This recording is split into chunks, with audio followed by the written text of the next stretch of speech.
너희에게 평강이 있을지어다. 아멘.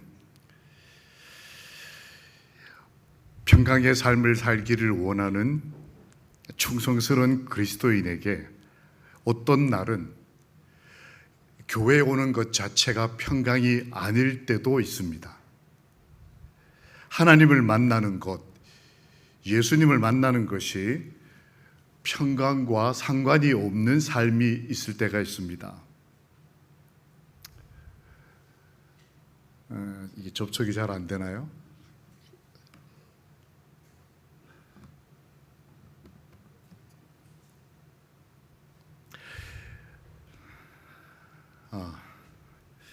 저건 설교하고 상관없는 화면입니다.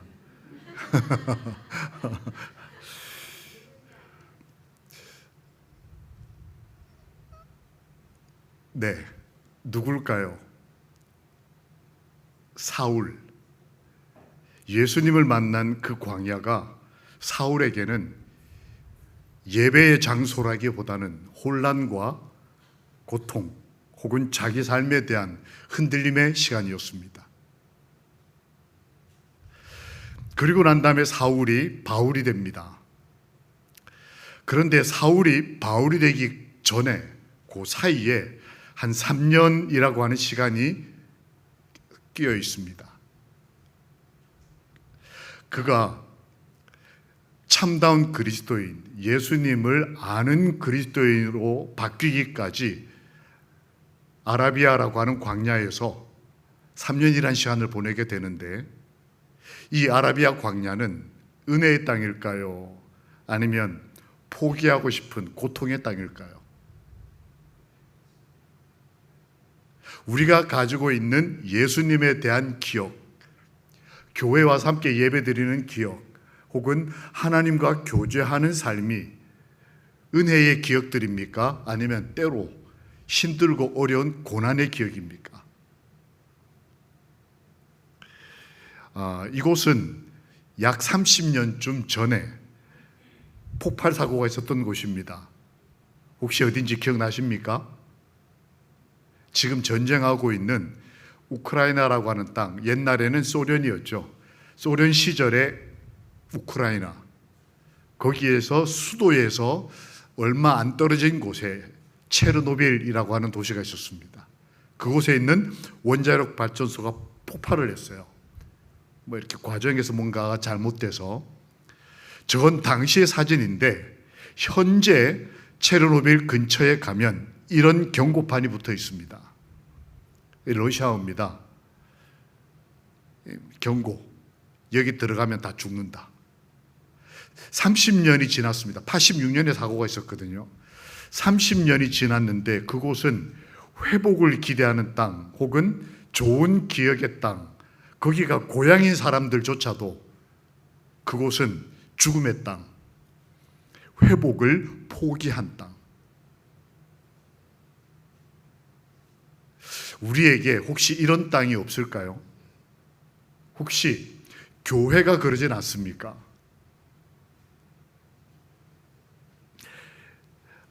사울, 나중에 사도 바울이 된 이 그리스도인은 아라비아라고 하는 사막으로 가서 홀로 거기서 안전한 피난처를 찾았다.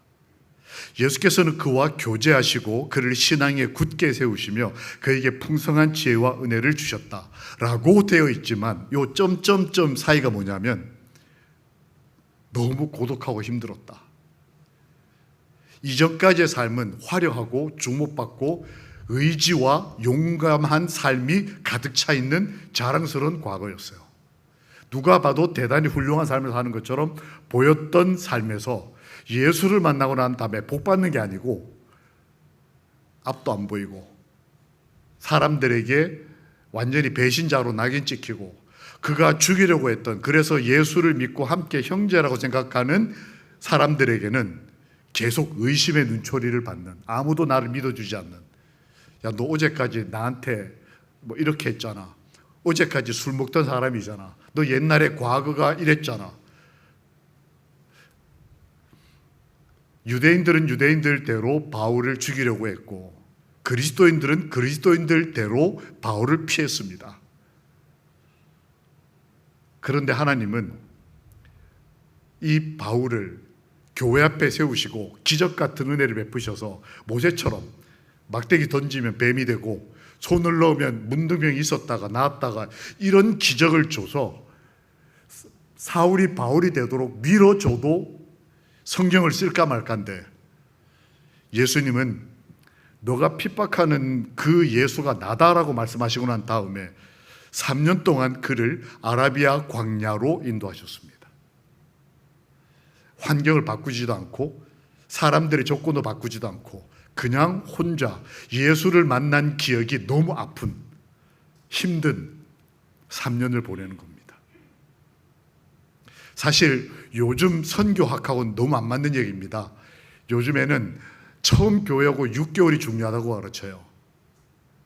처음 교회에 나와서 적응하는 시간이 굉장히 중요하다는 것을 선교학에서는 강조를 합니다. 근데 이거는 예수님이 선교학을 전혀 모르는 것 같은, 이제 막 예수를 만난 사람에게 3년 동안 혼자 내팽개쳐진 경험을, 그것도 광야에서 예수님과 교제한다고 하는 것이 이렇게 어려운 것일까요? 그러면 교회에 몇 명이나 남겠습니까?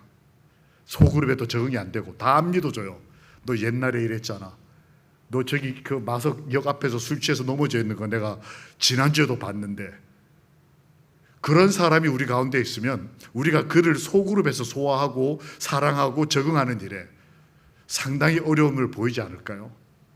게다가 그 사람이 불과 몇 개월 전에 우리 교회를 비난하고 비판하던, 유튜브에도 막 광고 올리고 저 마석역 앞에 서서 안식교회 이단이라고 외치고 이런 사람이 우리 교회를 들어왔다. 어느 소그룹에서 모셔가시겠습니까?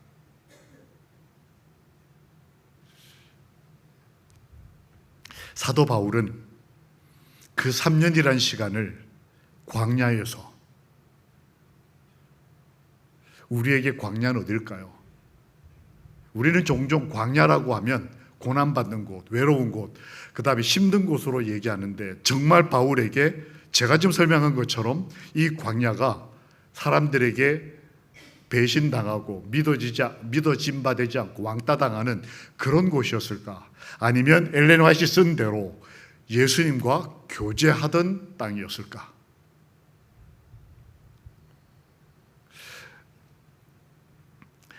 요 행간, 저 위에 줄과 밑에 줄 사이에 중간에 비어있는 이 자리에 한 문장이 들어갑니다. 어떤 문장이 들어가면 위에 말과 밑에 말이 조화되면서 바울의 3년 삶의 의미를 발견할 수 있을까요? 이렇게 되어 있더라고요. 사도행전 126페이지입니다. 그는 쉬지 않고 하나님을 찾았다. 그가 있는 곳은 광야고 여전히 환경은 옛날 내 편은 나를 다 죽이려고 하고 내가 같은 편이 되어야 될 사람은 나를 믿어주지 않고 아무도 없는 광야에 혼자 있는 사람이었지만 그는 쉬지 않고 하나님을 찾았다. 이게 사울이 바울이 되는 결정적인 문장이었다고 엘렌 화이트는 본 것입니다. 토요일과 토요일 사이, 안식일과 안식일 사이에 우리가 왜 화요일 저녁에 여기 오는 걸까요? 행간, 안식일과 안식일 사이. 나는 지난 안식일에 하나님의 품에서 피난처를 찾았어. 그리고 다음 안식일에 예수님과 교제하며 이 사이 한 그리스도인은 쉬지 않고 하나님을 찾았다. 오늘 저녁에 쉬지 않고 하나님을 찾으시는 우리 하늘 가족들 되시기를 예수님 이름으로 기도합니다. 아멘. 그 사울, 그 바울에게 예수님이 어떤 은혜를 베푸셨을까요? 제가 이렇게 사울이 바울이 되는 그 3년을 자세히 살펴봤습니다. 만약 나라면 이때 누가 월급을 받았겠습니까? 아내가 밥을 차려줬겠습니까? 일주일마다 좋아하는 소그룹 반원을 만날 수 있었겠습니까? 아니면 화요일 저녁마다 좋아하는 사랑하는 사람들과 저녁을 같이 먹을 수 있었겠습니까? 이 외롭고 힘든 그리스도인, 예수님을 만나는 게 오히려 평화가 깨트려진 것 같은 이 상처받은 그리스도인에게 예수님이 어떻게 은혜를 베푸시고 사랑하셨을까? 말씀과 영감의 글을 찬찬히 살피면서 답을 몇 개 찾아봤습니다. 첫 번째는 그런 그리스도인에게도 예수님이 말씀을 주셨다는 거예요. 사도행전에 보면 하늘에서 온 사자가 그에게 아라비아로 가도록 인도했다라고 기록이 되어 있습니다. 즉 남들이 볼 때는 실패자고 지금 현재 앞이 안 보이고 사람들에게 완전히 남이 못 듣는 이상한 소리를 듣는 그런, 어떻게 보면 방향을 완전히 잃어버린 이 그리스도인이 사실은 하나님이 그에게 사자를 보내셨다는 거예요.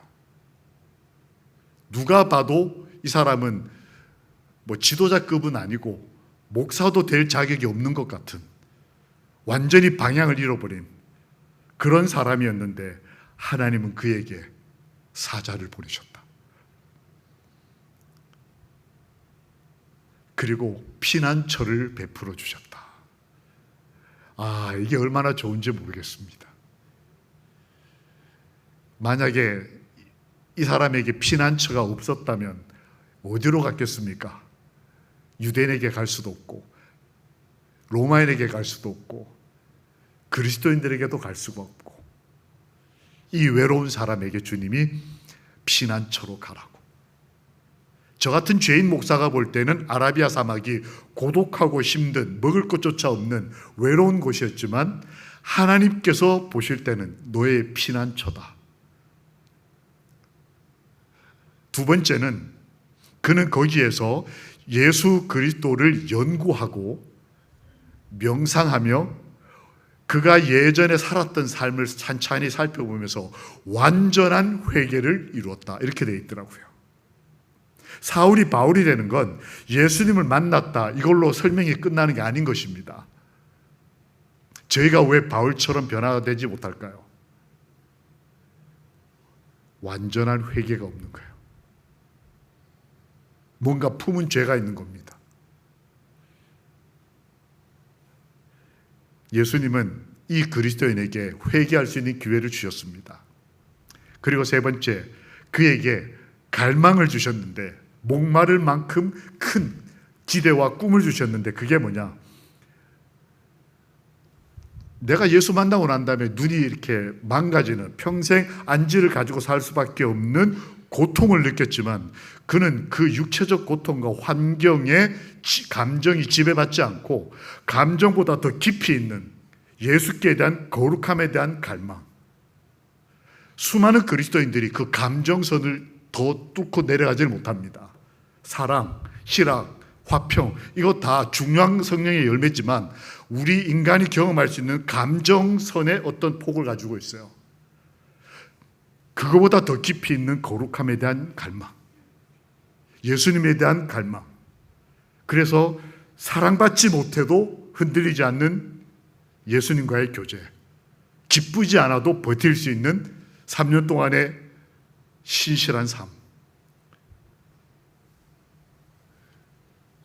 바울은 이런 경험을 가진 것입니다. 우리가 기도를 할 때, 사도 바울이 여기와 여기 안식일과 안식일 사이에 화요일날 기도하러 오는 거, 쉬지 않고 하나님을 찾았다. 쉬지 않고 하나님을 찾는 게 뭐냐?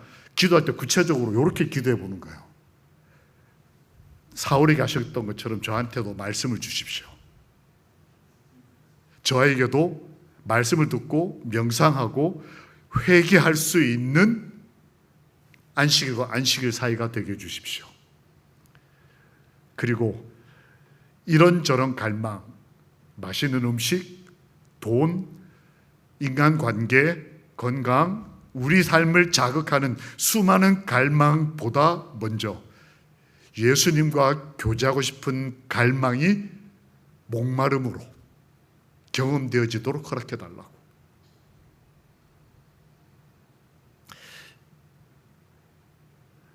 이게 어떤 기도였을까? 마가복음에 보면 제자들이 나가 두루 전파할새 주께서 함께 역사하사 그 따르는 표적으로 말씀을 확실히 증언하시니라. 이 제자들의 경험이죠. 열두 제자. 그런데 똑같은 경험을 이 갈망을 가졌던 그리스도인이 경험하고 기록에 남긴 거예요. 사도 바울은 열두 제자가 아니었어요. 나중된 자였습니다. 근데 그가 표현합니다. 그리스도께서, 주께서 나를 통하여 함께 역사하셨다.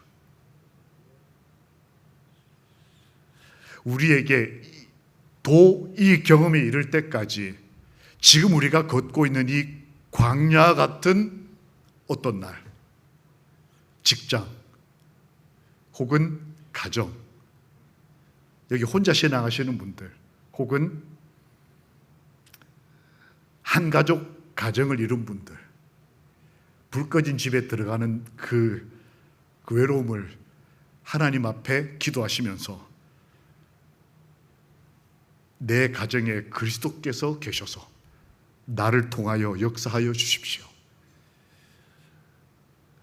나를 이해하지 못하는 남편, 나를 이해하지 못하는 아내, 부모 자식 간의 갈등, 이런 것들을 넘어선, 그것들을 깨트리고 더 깊이 내려간 나를 통하여 역사하시는 하나님과 교제하는 그런 화요일, 수요일, 목요일, 안식일 직전까지의 시간들과 날들이 되기를 주님의 이름으로 축원합니다.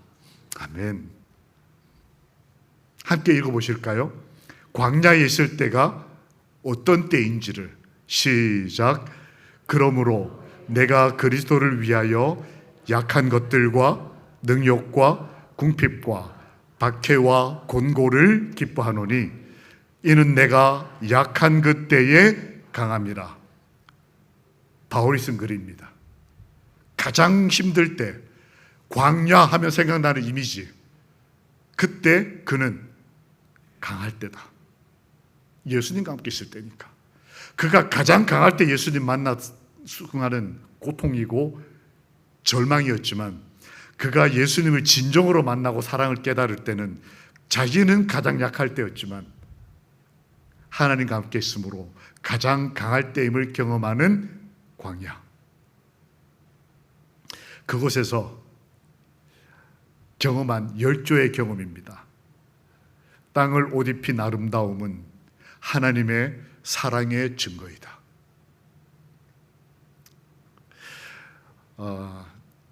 부대에서 훈련을 나가서 이제 전차, 탱크 이런 것들로 훈련하다 보니까 그런 훈련하는 경기도의 그 훈련장을 가면 굉장히 넓은 광대한 정말 광야 같은 곳에서 훈련을 합니다. 거기는 군사훈련장이다 보니까 큰 이 벌판에 사람이나 집이나 이런 게 없어요. 군용 차량들만 왔다 갔다 하는 그런 훈련장이고, 낮에 훈련하고 난 다음에 해가 지면 이제 탱크나 장갑차 같은 것들을 이렇게 숨깁니다. 훈련하는 거죠. 그것도 전쟁 이제 생각해서 숨겨놓고 밤새도록 보초를 쓰는데, 제가 어느 날 새벽에 이제 저는 산중턱에 이제 탱크 숨겨놓고 이제 텐트 치고 자고 있고 이제 보초를 교대로 서는데, 제가 새벽에 보초를 쓰다가 하나님께 그런 기도를 했습니다. 부대 안에 있는 것보다는 천연계로 나와서 훈련 뛰는 게 저한테는 굉장히 좋은 경험이었어요. 답답한 거 없고 간섭 안 하고 하늘 보고 땅 보고 나무 보고 얼마나 좋습니까? 천연계 보고 있으면서 하나님, 천연계는 천연계인데 군사 훈련장입니다. 그러다 보니까 다 이렇게 파괴되는 적들, 그 다음에 이런 것들만 흩어져 있는. 그래서 하나님이 정말 이 광야 같은 곳에서 저 같은 군복 입은 한 외로운 군인이 하나님이 사랑하신다는 증거를 하나 달라고 기도를 하니, 하나님 살아계시면 좀 보여주세요 라고 기도를 했습니다. 그리고 약 5분 후에 기도응답을 받았어요. 어떤 방식으로 기도응답을 받을 수 있을까요?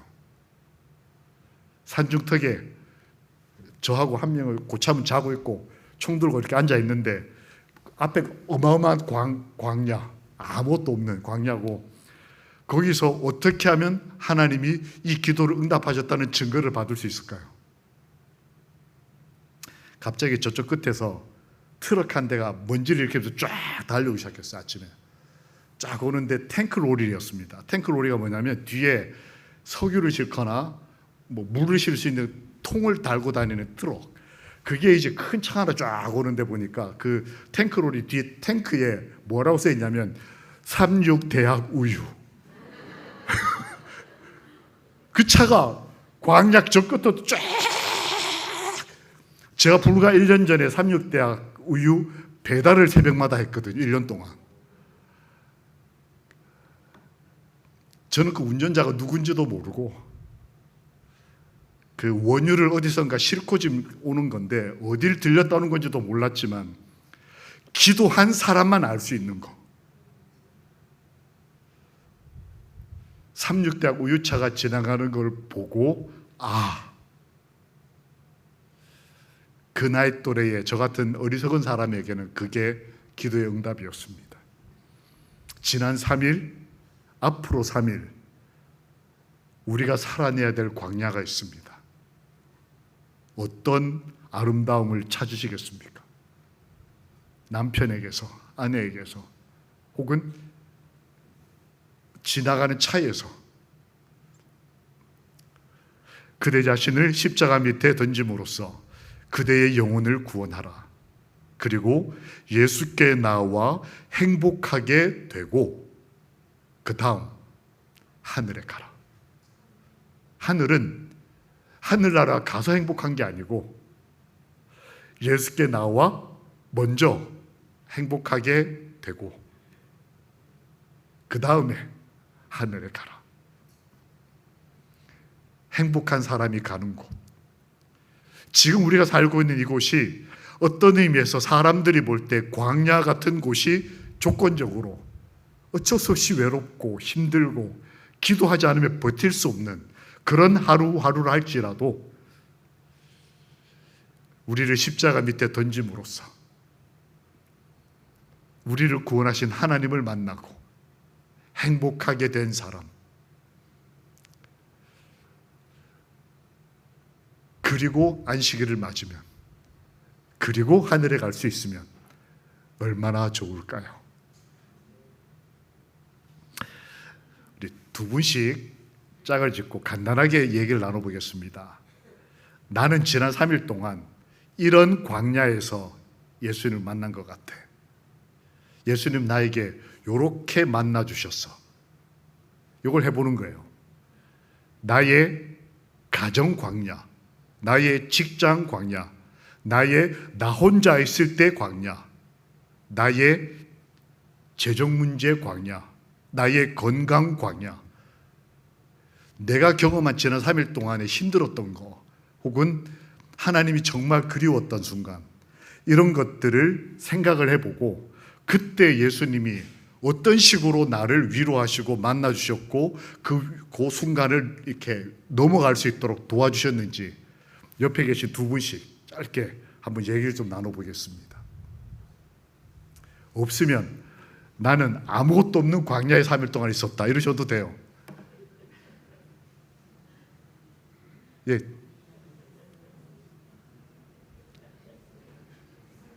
김순 집사님이 앞으로 오셔서 김정순 집사님하고 나는 지난 3일 이런 광야에 있었다.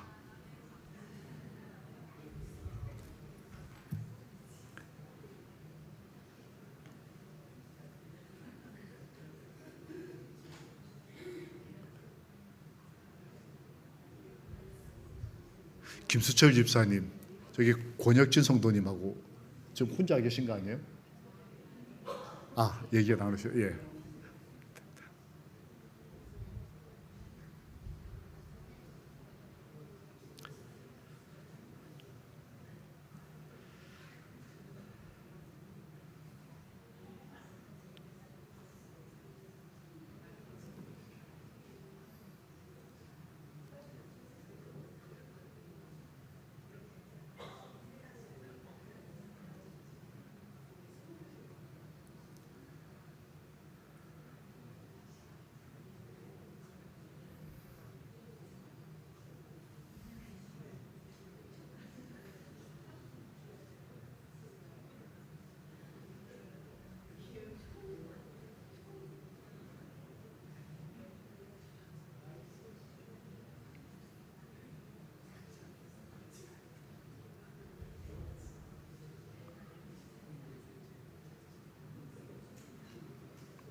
네, 광야의 삶이 많으셨나 봅니다.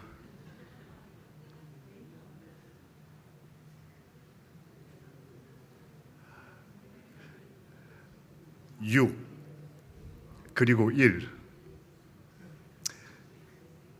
우리에게 일월화수목금 6일이 광야일까요? 아니면 안식일이 광야일까요? 고민해 보셨습니까?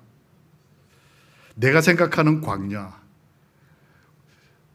이 세상이 말하는 광야의 그 외로움과 고독 혹은 곤란함 혹은 여러 가지 핍절함, 그러나 그곳에 하나님이 함께 계시면, 안식일이 하나님이 함께 계시지 않으면 광야가 될 수 있고, 6일이 하나님과 함께 있으면 우리가 웃든 울든 고통하든 기뻐하든 그곳이 하나님과 함께하는 광야가 될 수 있고, 나에게는 안식일과 안식일 사이가 광야입니까?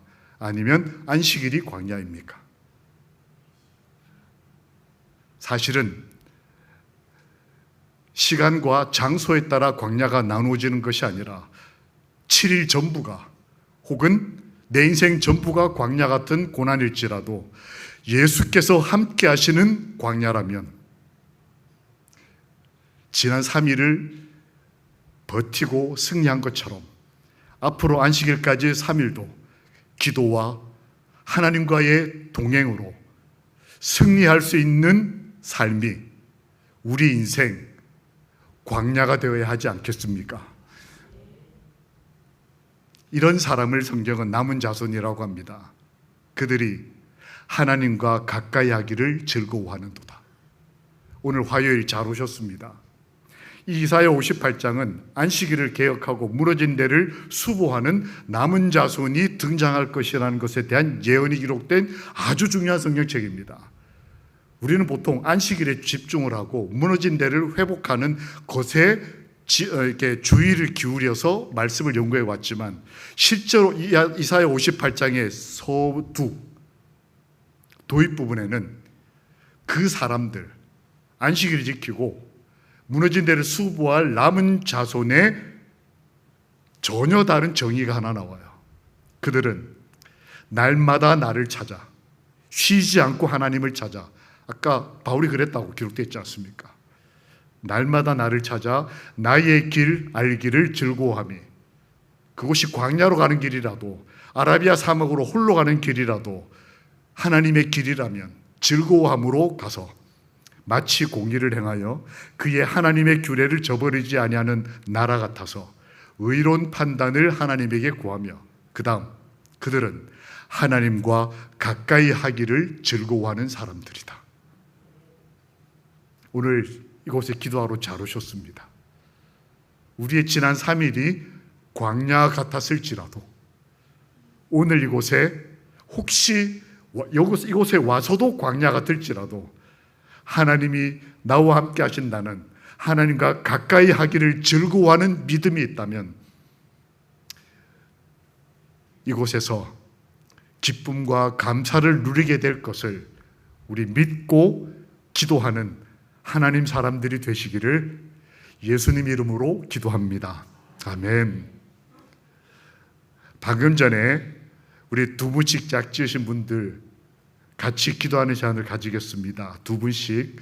첫 번째는 내 가족을 위해서, 두 번째는 손잡은 우리 하늘 가족의 삶, 그 광야 안에 많은 어려움들과 눈물과 기쁨과 인생의 기도들이 있을 겁니다. 손잡은 그분의 삶, 광야를 위해서 서로 기도하시고 마치는 대로 돌아가시도록 그렇게 하겠습니다. 아까 함께 말씀 나누셨던 두 분, 세 분, 우리 할아버지와 손자도 함께 손잡고 같이 기도하겠습니다.